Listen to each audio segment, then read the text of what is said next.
अमरावती जिल्ह्यातील दर्यापूर बस आगाराचा अतिशय गलथान कारभार पुन्हा चव्हाट्यावर आलाय। दर्यापूर आगारातील कित्येक बसेस या भंगार अवस्थेत असल्यामुळं प्रवाशांना याचा नाहक त्रास सहन करावा लागतोय।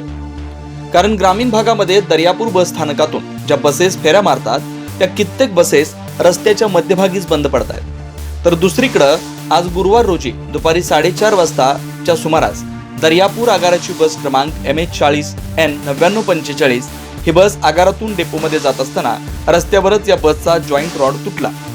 या दरम्यान परिसरात एकच खळबळ उडाली होती।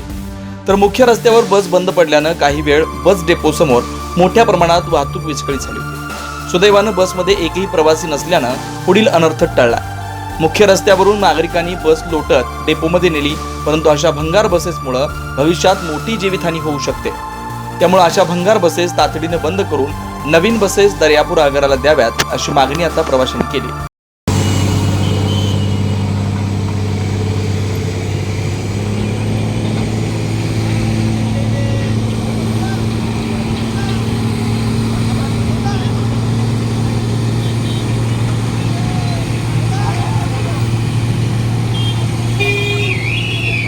अशाच वेगवान घडामोडी पाहण्यासाठी आमच्या चॅनलला लाईक व सबस्क्राईब करायला विसरू नका।